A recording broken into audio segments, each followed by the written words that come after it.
Bonjour Bonjour Constance. David, bonjour monsieur, bonjour à tous.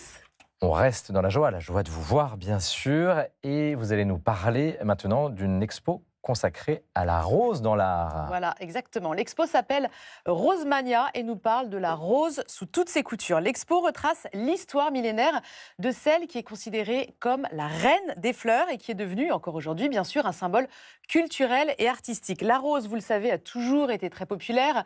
Elle continue à exercer une fascination. C'est la fleur la plus représentée au monde. Et dans cette expo, donc, on a à peu près 300 objets d'art, du mobilier, des tableaux bien sûr, de la tapisserie, de la porcelaine, du parfum, sans oublier la haute couture. Regardez ces quelques images.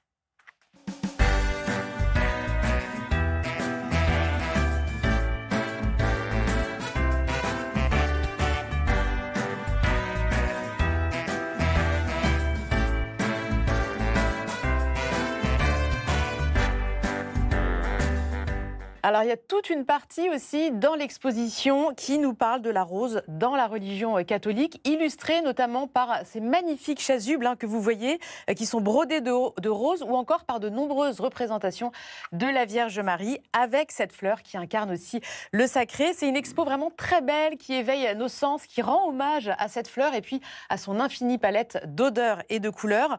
Rosemania, ça se passe en plus dans une magnifique abbaye royale, l'abbaye de Saint-Riquier, c'est dans la Somme.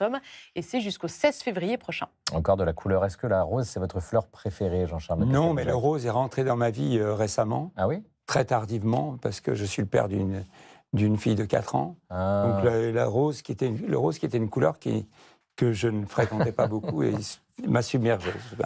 Voilà. Une pièce de théâtre maintenant qui nous immerge dans l'univers de la haute couture, Oui, une Constance. pièce formidable, Lacrima.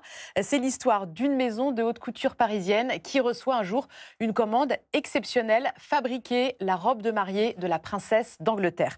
Pour cela, la maison de haute couture va réquisitionner les dentelières d'Alençon, dans l'Orne, et des brodeurs de Mumbai, en Inde. Ils ont tous 8 mois pour réaliser cette robe dans le plus grand secret. Démarre alors une formidable course contre la montre dans laquelle se multiplient beaucoup de petites intrigues personnelles. Regardez cet extrait.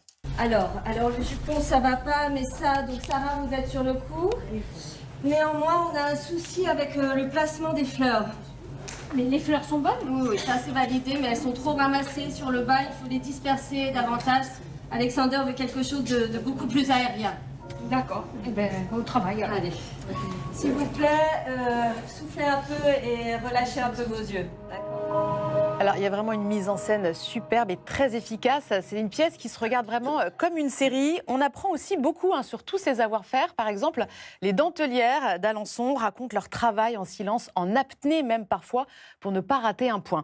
Alors, petit à petit, dans cette pièce, la tension monte et la démesure de la fabrication de cette robe va éclabousser littéralement tous nos personnages. Lacrima, c'est vraiment une pièce formidable.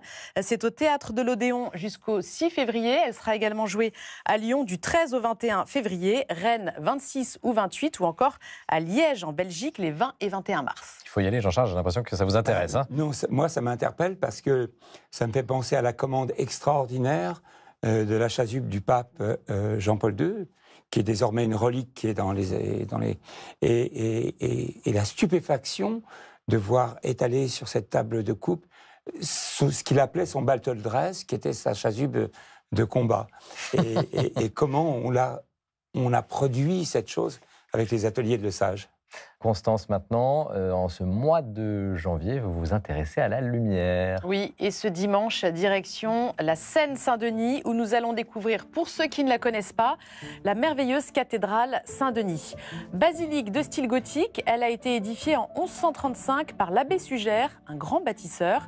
Il a voulu mettre la lumière au cœur de ce monument, notamment grâce à ce chevet très lumineux, cette partie qui se trouve derrière l'autel.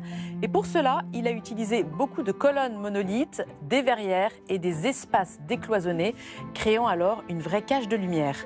L'ensemble donne une construction d'une légèreté surprenante, avec ses voûtes sur croisées d'ogives qui allègent le tout. Sugère voulait que l'église resplendisse d'une manière ininterrompue, selon ses mots, car à l'époque, on décrète que Dieu est lumière. Bien entendu, il a utilisé aussi le vitrail. On trouve ici certains des plus anciens vitraux gothiques du monde qui retracent des passages de la Bible, dont l'enfance de de Jésus.